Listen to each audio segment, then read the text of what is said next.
Good day everyone. So today we will tackle about the commentary and critic theme.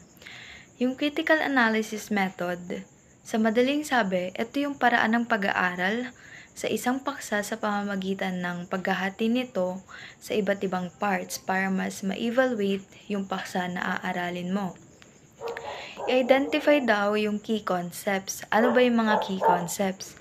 Ito yung important ideas, terms sa isang topic, issue, or subject para mas maintindihan. Sa assumption naman, ito yung mga statements, beliefs, or ideas na tinatanggap na nila na parang totoo kahit hindi pa naman ito napapatunayan kung totoo ba. Sa validity naman, ito yung kung gaano ka-accurate or significance, kung gaano kahalaga. Identify the topic and purpose. What is the subject being analyzed? So dito, alam mo kung ano yung topic na i-analyze mo. What is the author's or creator's intended purpose? Dito naman, ano nga ba yung purpose? Bakit yun yung topic na napili ng author? Analyze the structure and content. Sa critical analysis kasi, nag-a-analyze, kailangan aralin mo yung iba't ibang parts ng napili mong issue para mas maintindihan mo. Identify the key concepts and assumption. What are the core ideas and underlying beliefs that underpin the analysis? So, dito na hinahanap yung mga important terms, ideas, concepts na ginamit sa analysis. Example, gusto mong malaman kung bakit hindi magtatagumpay yung isang project. Sa strategy ba, sa layunin, or sa budget? Sa assumption naman, yung project is may sapat na budget, yung mga members naman ay may kasanayan or expert na sila doon sa field na yon. Yung mga layunin naman is klaro.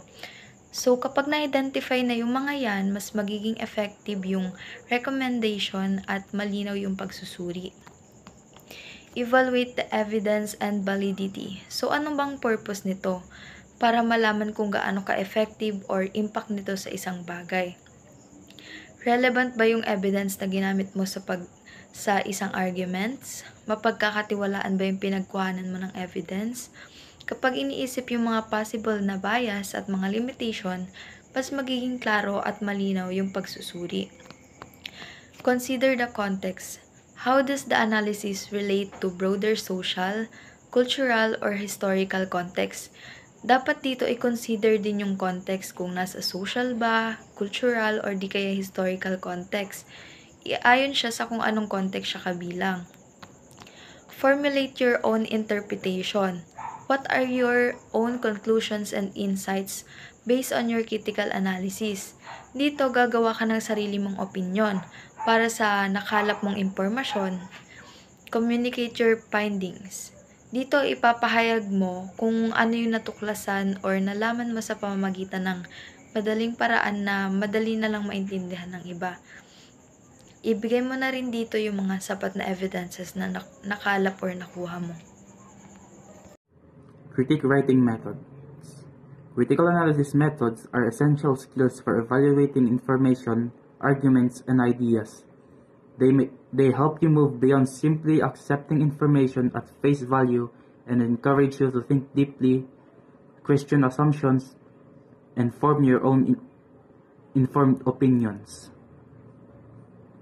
They empower individuals to evaluate information, identify biases, and make informed decisions, and solve problems effectively, leading to better understanding and stronger arguments. Exploring strengths and weaknesses. This involves identifying the positive and negative aspects of an idea or argument. It helps you understand the pros and cons before making a decision or forming an opinion. 2. Evaluating sources. This means assessing the credibility and reliability of information you find. You need to consider the author's expertise, the publication date, and potential biases to determine if the source is trustworthy. 3. Identifying similarities and differences. This involves comparing and contrasting the ideas, theories, or arguments to find patterns, connections, and areas of agreement or disagreement. It helps you understand the relationship between different perspectives. Number 4. Identifying oversights and biases. In short, finding flaws or biases in an argument considering others' perspective. For example, an article arguing that electric cars are flawless might ignore battery disposal issues. Number 5. Fast checking. In my explanation, again, verifying the accuracy of information by referencing credible sources. For example, double checking a news report by looking at official statistics or scientific papers. Number 6. Exploring counterexamples. In my example, in short, identifying examples that are contradict an argument or idea. For example, if someone claims that exercises always leads to loss, citing cases where people gain muscle mass instead can challenge that claim. Slide 7. Accessing methodologies. For example, critically examining whether a survey sample size was large enough to be reliable. In short, evaluating the methods used to collect and analyze data. Number 8. Exploring alternative explanations. In short, considering different reasons or factors that might explain an observation. For example, if a study links sleep deprivation to low productivity, explore stress or workload as additional factors. Number 9. Analyzing perspectives. In short, looking at an issue from multiple viewpoints and weighing their merits. For example, in a discussion about remote work, analyzing both employee flexibility and employer concerns about productivity. Number 10. Evaluating evidence. In short, judging how reliable and relevant the evidence is on supporting a claim. For example, checking if a cited study is recent and conducted by reputable researchers. That's it. Yung critical thinking lang is yun yung kakayahan natin na magsuri ng mga information, bumuo ng argument, or magbigay din ng evidence. And sa clear writing, yun yung idea natin na mas madaling maunawaan. And sa deep understanding of the subject matter, yun yung paksang malawak siya kadetalyado. And dito naman sa understanding the prompt or topic, yun yung may malinaw na layunin and may malinaw na layunin na mas nakakatulong sa atin para maging maayos yung pundasyon natin. And sa gathering information and evidence, yun yung dapat meron tayong malinaw na evidence and hindi lang siya basta haka-haka. And yung pinagkukunan dapat natin ng evidence is nakakadagdag siya ng credibility natin. Sa slide na to, pinapakita kung paano bumuo ng malakas ng isang thesis statement. Number 1, central argument. Ang thesis statement ay dapat maglahad ng pangunahing argumento o claim na susuportahan at tatalakayin sa buong sulatin. Ito ang pinaka-core na idea na siyang magiging gabay sa buong pagsulat. Ang example nito, kunwari ang paksa, ang epekto ng social media sa kabataan. Ang central argument niya naman, ang labis na paggamit ng social media ay may negatibong epekto sa mental health ng kabataan dahil sa pagtaas ng pressure sa social comparison, cyberbullying, and addiction. Kasi, di ba, ang social media, minsan nakakabuti sa atin to, minsan hindi. So, ang number 2, clear and concise. Ang clear, by the word itself, malinaw. Ang concise ay dapat maigsi. Dapat itong malinaw, maigsi, at tiyak. Iwasan ang mga malabong salita o parirala. Dapat agad madaling maunawaan ng mambabasa ang pangunahing argumento. Sa madaling salita, ang clear and concise na komunikasyon ay naghahatid ng isang malinaw, na mensahe nang hindi gumagamit ng labis na salita. Dapat wag na tayong mag-add ng hindi naman kailangan sa thesis statement na to. Number 3, debatable. Ang thesis statement ay dapat maglahad ng isang pananaw o interpretasyon na maaaring suportahan at pagtalunan. Hindi dapat ito isang simpleng katotohanan o isang opinyon na hindi maaaring pagtalunan. Dapat mayroong sapat na ebidensya para suportahan ang argumento at dapat may posibilidad na mayroong magkakaibang pananaw. Example, ang paggamit ng teknolohiya sa silid-aralan ay nagpapabuti sa pag-aaral ng mga mag-aaral.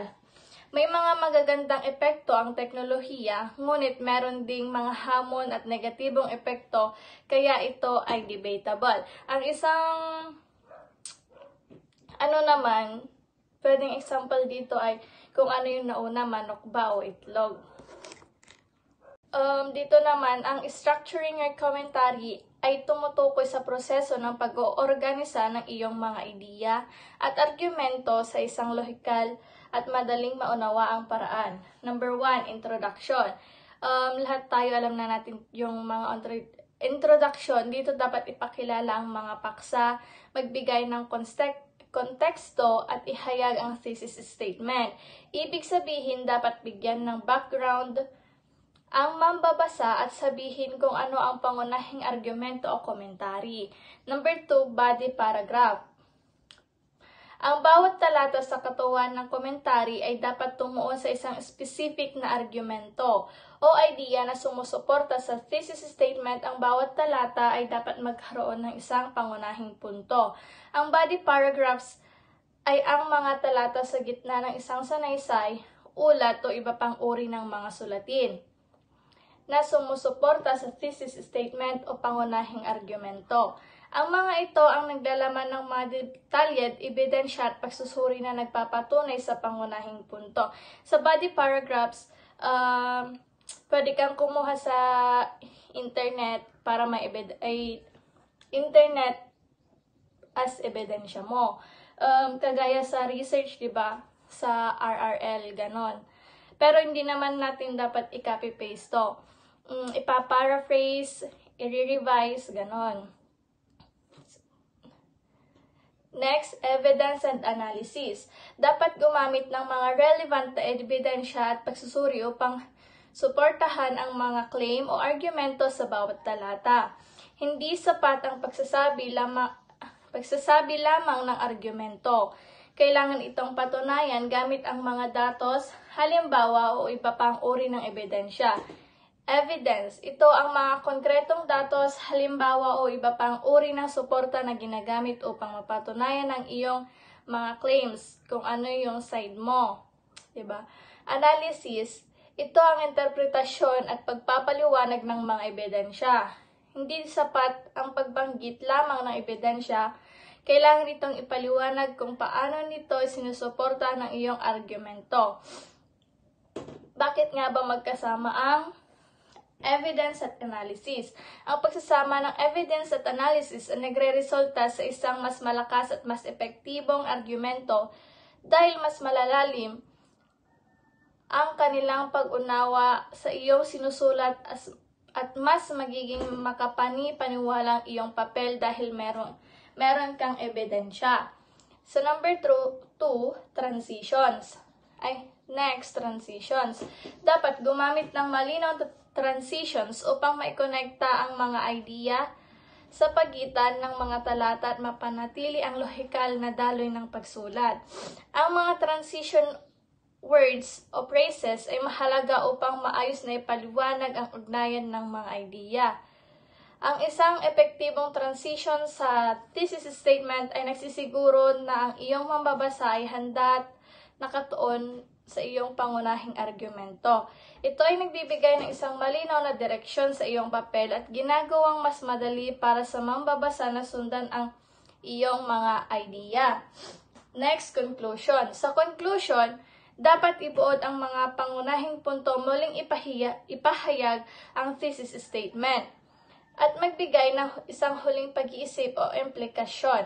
Dapat i-reiterate ang pangunahing argumento at magbigay ng isang malinaw na pagtatapos sa komentary. Sa pagsulat ng konklusyon ay ang huling bahagi ng isang sanaysay, ulat o anumang uri ng sulatin. Ito, ang nilalaman ng conclusion ay kung ano yung nasa introduction at body, body paragraphs mo. Dito, hindi ka pwede magdagdag ng bagong evidence, ganun. Dapat yung kung ano lang yung nasa unang sinulat mo sa introduction at body paragraphs. Ang slide naman na ito ay tungkol sa kung paano magsulat ng malinaw at maayos ang writing with clarity and style. Number 1, precise language. Dapat tiyak na wika ang ating ginagamit. Dapat gumamit ng mga malilinaw na salita at hindi jargons. Iwasan natin ang mga jargons para madaling maintindihan ng mga mambabasa. Yung mga komplikadong bokabularyo, iwasan natin yun ilagay. Number 2, strong sentences. Gumamit ng iba't ibang struktura at haba ng pangungusap upang maging kawili-wili ang pagsulat. Ang paggamit ng iba't ibang uri ng pangungusap ay nakakatulong upang mapanatili ang interes ng mambabasa at iwasan ang pagiging monotone ng sulatin. Example, mahina. Siya ay isang magaling na estudyante. Malakas ay mahina yun na salita. Sa malakas naman, siya ay isang magaling na estudyante. Palagi siyang nakakakuha ng mataas na marka at aktibo sa mga extracurricular na gawain.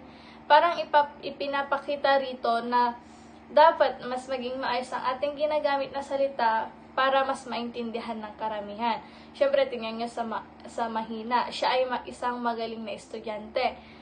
Halos lahat naman ng estudyante magaling. Pero, mas iba pa din pag in-spell out mo yung kung paano siya naging magaling. Ganon. Sa number 3, logical flow. Tiyaking ang mga idea ay nilalahad sa isang lohikal at organisadong paraan. Ang mga idea ay dapat na konektado sa isa't isa at may malinaw na daloy upang madaling maunawaan ng mambabasa ang iyong argumento. Mga halimbawa ng mabuting logical flow. Una, inilarawan ang problema. Pangalawa, inilahad ang mga posibleng solusyon. Pangatlo, inirekomenda ang pinakamabisang solusyon. Nakita nyo naman, hindi siya magulo kasi alam mo kung ano yung una, pangalawa, at panghuli, di ba? So number 4, proofread carefully. Suriin ang sulatin para sa mga pagkakamali sa grammar, spelling, at punctuation. Ang pag-proofread ay mahalaga upang matiyak na ang sulatin ay professional at walang mga pagkakamali sa maaaring makaapekto sa pag-unawa ang mambabasa. Dito sa proofread carefully, dapat sa buong sinulat mo ay babasahin mo para i-check kung maayos ba yung mga punctuations mo, spelling, wordings, yun lang. Engaging with audience. Consider your readers. Kapag daw gumawa ka ng sulat, need mo i-consider yung mga mambabasa para alam nila yung sinusulat mo. Kunwari, need mo i-consider yung edad, kultura or yung mga antas nila sa edukasyon para sa ganoon mas maintindihan nila yung mabasahan nila or yung gusto mong iparating. Use rhetorical devices. Yung rhetorical device naman is parang tumutulong ito para mas mapaganda yung sinusulat nyo sa pamamagitan ng pangkalit ng pang-uri, pang-abay, at iba pa. Is mas magiging kaakit-akit at maganda yung sulatin mo. Commentary on social issue. Introduction. So, dito sa introduction, yung mga nakalagay dito is kung paano mo i-hook yung attention ng readers sa ang sabi dito, yung digital daw ay yung pagkakaroon ng access sa technology is mahalaga para sa edukasyon. Ang sabi rin dito, body dito naman sa body is mga important details siya. Yung equal access. Yung hindi daw pagantay ng access sa iba't ibang digital literacy is nakaka-affect siya sa mga pamilya na mababa ang kita at mga marginalized people. Educational disadvantage. Sabi naman dito, yung disadvantage ng pagkawala ng access sa technology is may limit lang yon. Pakikijoin ng mga students sa online class at pag-access sa lahat ng online sa kanilang school, ganon. Tapos dito naman sa bridging the gap. Dito naman is pagtugon sa digital divide na nag-need ng diskarte. Kabilang dito yung pagbibigay ng access sa technology and pagtiyak sa pataas, yung pagbibigay ng mapagkubanan sa paraan na ito is makakatiyak ka na lahat ng tao is pantay yung access na makukuha, ganon. Conclusion. Dito naman is yung last part. Sabi dito, yung digital divide daw is pinaka-problema na nagpapairal or nagiging cause ng hindi pagpantay-pantay sa edukasyon. And sa pamamagitan daw ng bridging gap is makakagawa ng pantay-pantay na pag-access ng technology yung mga tao. Video writing technique quiz. Video writing is an art that blends critical thinking with engaging writing. Whether you're reviewing a book, movie, restaurant, or product, the goal is to provide insightful and informative feedback for your audience. Here breakdown of effective review writing technique quiz. Example, ang paggawa ng review ay parang pagsasama-sama ng pag-iisip at magandang pagsusulat. Ano man ang iyong i-review, dapat itong maging kapaki-pakinabang sa mga magbabasa. Establish your rule and purpose. Audience. Ang pagsusuring ito ay para sa mga mag-aaral, guro at professional na gustong maunawaan ang suriin ang nilalaman ng ulat. Objective. Layunin nitong suriin kung malinaw at maayos at kapaki-pakinabang ang ulat. Talakayin ang mga kalakasan at maaaring pagbutihin.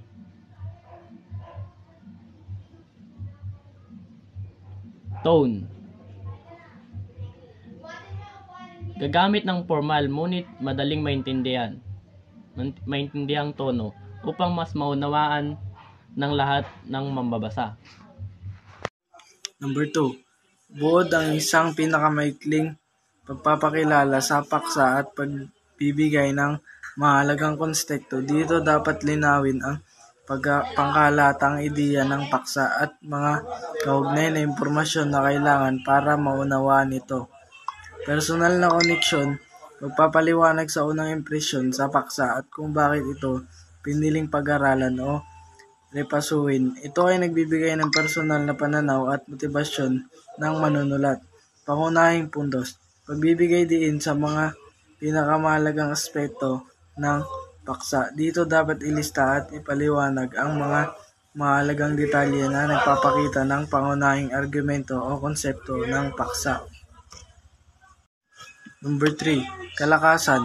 Dito dapat tukuyin at ipaliwanag ang mga positibong aspeto. Mahalaga ang paggamit ng mga tiyak na halimbawa upang suportahan ang mga pahayag. Ang mga kalakasan ay dapat na detalyado at maayos na ipaliwanag. Kahinaan. Dito dapat naman tugunan ang anumang mga pagkukulang o mga lugar na may potensyal para sa pagbubuti. Dapat maging konstruktibo at tiyak ang pagpuna. Ang mga kahinaan ay dapat ding detalyado at maayos na ipaliwanag. Balanse.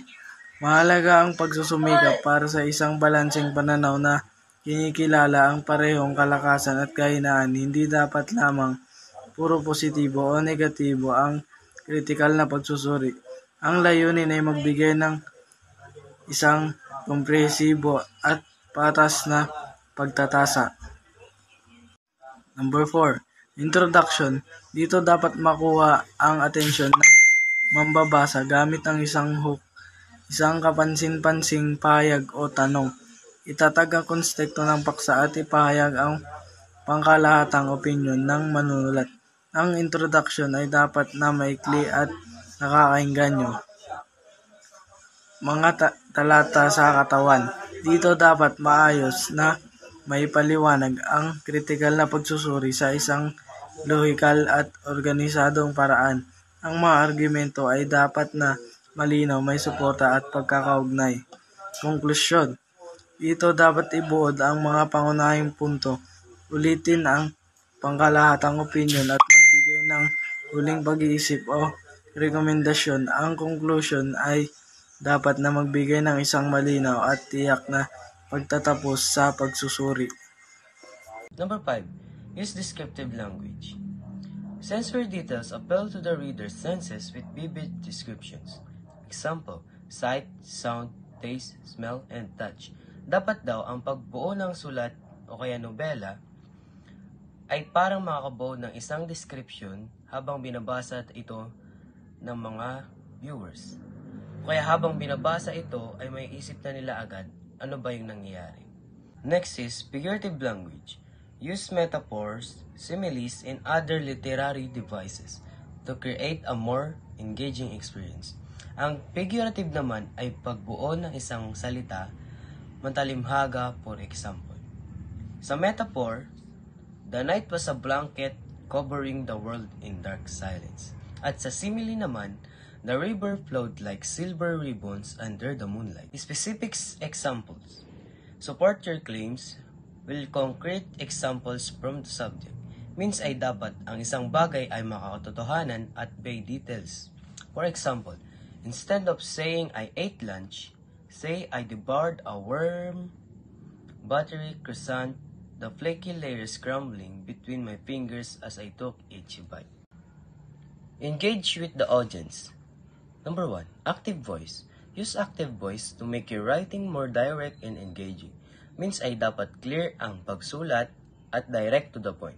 For example, instead of saying, the cake was eaten by John, you say, John ate the cake. It sounds stronger and more immediate. Next is conversational tone. While maintaining professionalism, use a conversational tone to connect with the reader. Example, rational tone daw are like chatting with someone. You can still be professional, but it should feel relaxed, friendly, and easy to read. Why you use you and I to make it feel personal. Example, hey, have you ever tried that new coffee shop down the street? It's amazing. Should definitely check out. Next one, call to action. Encourage the reader to take action such as seeing the movie, reading the book, or trying the product. Example, a call to action tells the reader what you want them to do next. It's like giving them a friendly push to take actions, whether it's buying a product, reading a book, or seeing a movie. Example, don't wait, go get your tickets today before they sell out. Evaluation criteria are the specific standards or guidelines used to assess the quality, value, or effectiveness of something. They provide a framework for making judgment and decisions, ensuring consistency and fairness in the evaluation process. Purpose and context. What is being evaluated? Clearly define the object or subject of the evaluation. For example, this is what you're judging, like a product, performance, or service. Example, a new phone model, or a new coffee shop downstairs. Number 2, why is it being evaluated? What are the goals or objectives of the evaluation? For example, why is it being evaluated? This is the reason for the evaluation. Are you comparing, assessing quality, or improving something? Example, to see if it's better than other phones. Number 3, what is the context? What is the context? This is the background or situation that affects the evaluation, like timing or conditions. Example, it's being evaluated during its first month of release. This helps define the subject, purpose, and conditions of the evaluation clearly and simple. Number 2, ito yung types ng evaluation criteria. Nauuna na dyan yung quantitative. Kapag quantitative, nag-focus siya sa measurable aspects, more on numbers kasi statistics. Kapag naman qualitative, dito naman hindi gumagamit ng numbers kasi more on words, opinion, at mga experiences. Sa performance-based naman, tumutukoy naman ito sa naging resulta or naging outcome ng activity. Sa process-based naman, ito ay sa mga pamamaraan or proseso na ginamit para makamit yung resulta na yon. Sa number 3 naman, developing a specific criteria. Sa relevance, dito matatanong kung gaano nga ba ka-connected or relevant. Align ba yung criteria sa purpose at objectives ng evaluation?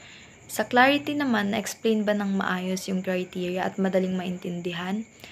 Sa measurability naman, hindi pwedeng nakakaapekto ng personal na opinion kasi objective siya. Dapat masuri ito ng mga taong may kaalaman at kasanayan sa larangan na ito. Sa feasibility naman, sinasabi niya lang dyan, sinusuri nito kung ma-achieve ba yung hinahangad sa loob lang ng hangganan nito. Like, meron siyang specific time. Or ma-achieve ba ito hanggang doon lang sa limitasyon na yun. Applying the criteria. Data collection, gather relevant information and evidence to support the evaluation. Pangalawa, analysis and interruption. Analyze the data and draw conclusion based on the criteria. Pangatlo, weighting assign different weights to criteria based on their importance. Pangapat, judgment. Make informed judgment and decisions based on the evaluation findings. Inilalarawan ng dokumento ang 4 na hakbang na proseso sa paggamit ng mga pamantayan sa evaluation, pagtitipon ng datos, pagsuri at interpretasyon, pagbibigay ng timbang at paghatol. Ang bawat hakbang ay nakabatay sa nauna na umantong sa mga desisyon, may sapat na kaalaman batay sa mga nakalap na ebidensya at sa pagsusuri nito.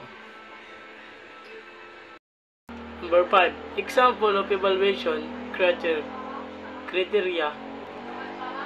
Una, academic performance. Grade attendance, participation, assignments, exams. Pangalawa, employee performance, productivity, quality of work, teamwork, communication, skills, leadership. Pangatlo, project evaluation, project goals, budget, timeline,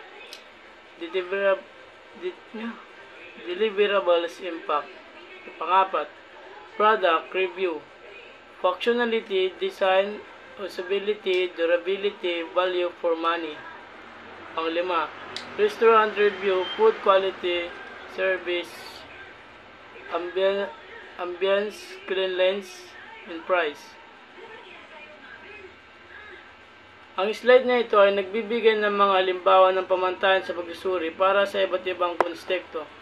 Akademikong pagganap, mga marka, pagdalo, pagkagalok, pagganap ng empleyado,